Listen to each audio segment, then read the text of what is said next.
One Question is designed to give subscribers valuable insights on how executive leaders in college athletics think about key issues on their respective campuses, in their departments, or within their leagues and conferences.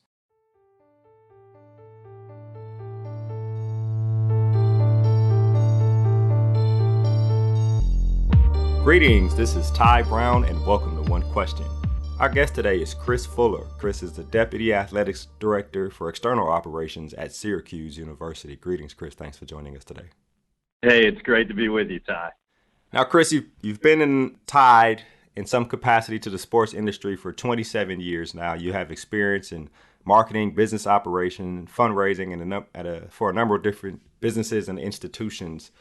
And the unique part about your background is that you've been at public institutions. You're at a private institution now. You've been in the NBA, private sports-focused businesses. You've been on the rights holder side, on the campus side, tied to the rights holder. And you've been on many aspects of business and marketing. From an athletic development standpoint, what are the similarities, I guess, and the differences to the corporate sales and marketing industry in terms of measuring and predicting outcomes? Yeah, Ty, it was my original background was on the corporate sales and marketing side. So as I grew through my college career and then got more involved with fundraising when I was at Tennessee working for Dave Hart, there is a little bit of an adjustment. The obvious difference is that on the corporate sales and marketing side, you know, you're negotiating with regional, sometimes national decision makers. They're working with corporate budgets, and you're working with clearly defined sponsorship agreements and contracts. I think when you get into fundraising, a lot of your work is going to be asking individuals to invest in your program. They're investing with their personal funds. I think one of the significant differences with that is a lot of those gifts that are made in fundraising are going to be multi-year pledges payable over a period of time. And they're also, unlike a sponsorship or a corporate marketing agreement, the university really doesn't have much recourse in a scenario where a donor, for one reason or another, can't honor a pledge. So I think that's the thing you recognize right away that's a little bit different. I think there's also some differences in terms of how university fundraising campaigns are built, how they're deemed to be successful or unsuccessful is different than, I think there's a real clear, in corporate sales and marketing and ticket sales, you're really evaluated on the net proceeds that you generate in a defined sales period.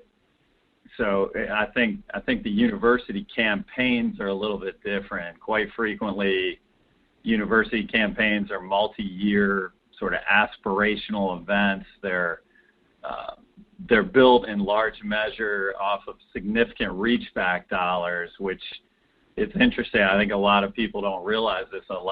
Before a campaign's even announced, a significant amount of the dollars that are going to be part of that total campaign have already been raised and spent. So, yeah, so there's some pretty significant differences that you have to adjust to. And then I think one of the things that's really interesting, especially with new athletics directors when they get into these roles, is knowing, you know, what different types of gifts they are and what gifts will directly impact their bottom line, their operating budget versus gifts that are specifically earmarked for capital or scholarship endowment or those kind of things. So I think there are some pretty significant differences between one and the other. Right. And some of the things you said, I guess the question is from an outside looking in, the public perspective is, I see a campaign and we've raised this many millions of dollars. And one thing you just said is that sometimes that money has already been raised and spent I guess the question at the end of a campaign, what is really available to spend at the end of that campaign? Is it not the number that was identified? Ty, I think that's really, I think in terms of how we as universities and we as fundraisers message exactly that to our investors, it's pretty interesting because it's not unusual for 20, 30, 40% of the money in an actual campaign to be dollars, like I said, that were already realized. And so, it's one of the things that I think is interesting from a messaging standpoint, and this impacts athletics fundraising really directly. Athletics is always going to have fundraising needs. You can't sort of close the campaign and then take a break and assume that you still don't have pressing needs to help your programs become more competitive. So, I think the messaging is critical because if you come out and say, yeah, we just closed a $1 billion campaign and all of our most significant investors participated in that campaign, it's hard to then explain to them why you're knocking on their door again within 90 days or 6 months, and or perhaps why you don't have money. Right. Exactly. Yeah, that has to be it has to be difficult to manage as the athletics director, right? I mean, those are the intricacies of what happens behind what the public sees. Like I said, in some respects, I think it's a little cleaner when you're dealing with those annual targets and corporate sponsorship and ticket sales, because they're exactly that. And hey, this is what we've done is going to drop right to the operating bottom line, and the athletic director is going to be able to use those resources at his or her discretion to help us become more competitive. Right. Well, and you bring up a good point, because the last thing you said, those ticket sales, those things that come in annually, are similar to the corporate sales and marketing industries. Are there some other aspects, or just what are some of the aspects of those industries that could prove beneficial to the thought process and the strategic processes that exist today in development within college athletics? I think fundraising over the last several years has gotten much, much better at doing some of those real clear measurement things, Ty. I think all of our fundraisers now have a very clear set of metrics that, hey, we need you to have this many face-to-face appointments every month, every year. We need you to forward this many proposals for consideration. We need you to fund this many. So I think the industry's gotten much, much better at that. That was something that was an active part of the sponsorship sales world and the outbound ticket sales world long, long ago. So I think the industry is getting much, much better at trying to figure out the best ways to hold ourselves accountable. And again, I think, athletic side, sometimes you talked about, how do you measure and predict outcomes on the fundraising side. One of the things that will cause you to have spikes is when you're involved in certain capital projects and you've got big capital priorities. You may see a couple of years where you have a real spike in your numbers. So then, being really tight with your athletic director and making sure that you're setting your next targets appropriately and you're not setting yourself up for a lull when you wrap up those big projects, I think is important. Is that messaging problematic? Me looking at that, I tend to think like, wait, you raised this much, but we don't necessarily. It's something about that seems problematic to me. I don't know, coming from your standpoint, what you think about that, but to me, there's something in there that's weird. Yeah, Ty, I think it's really important to understand sort of where all of your revenue comes from and how that messaging can impact your other revenue streams. For example, one of the things that I think has been interesting historically in fundraising too is, at times we may value a $10,000 annual donor more than we value a $1 million annual corporate sponsor. And it's sort of the law of proximity, right?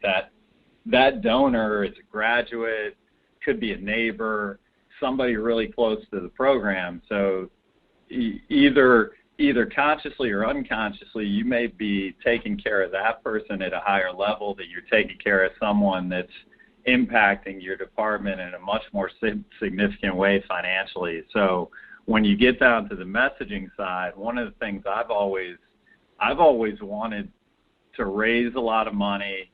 I've always wanted to create a lot of revenue, but I've always wanted to be really quiet about it.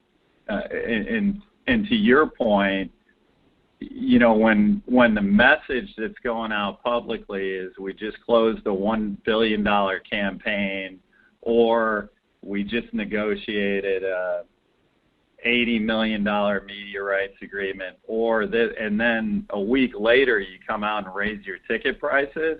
Right. Yeah. Yeah, I think you have to consider how those messages are woven together and how they're received by your audience.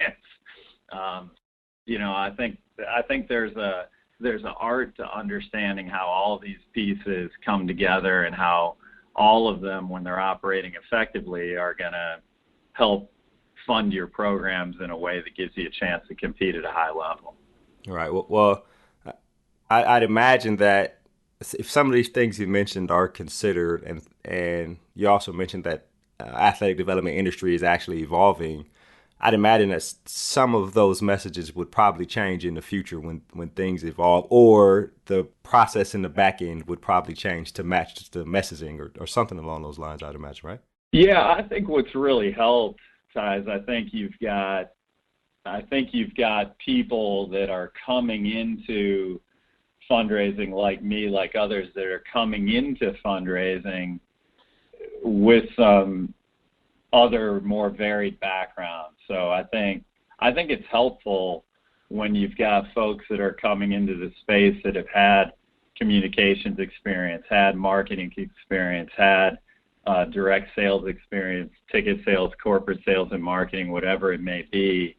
I think that those perspectives help give us sort of a more well-rounded approach to the messaging for the whole department. I think whether it's fundraising or any other piece of your external operation, one thing we always know in athletics, and it's true for Syracuse, it's true for the departments that are generating the most revenue.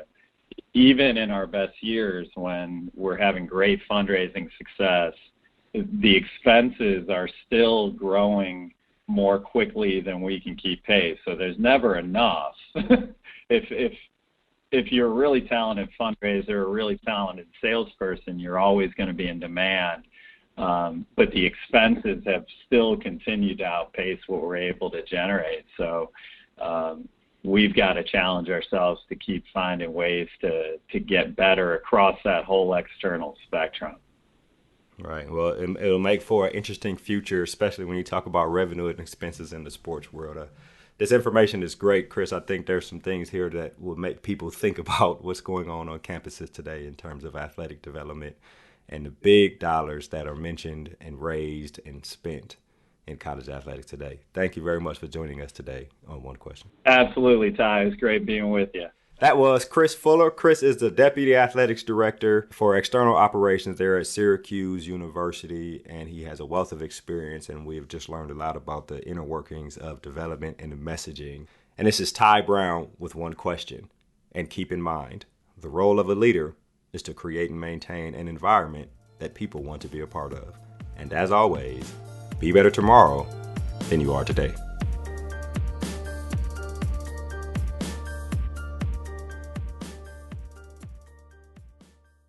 This episode of One Question is produced by Spades Media Group, solving problems using creative leadership.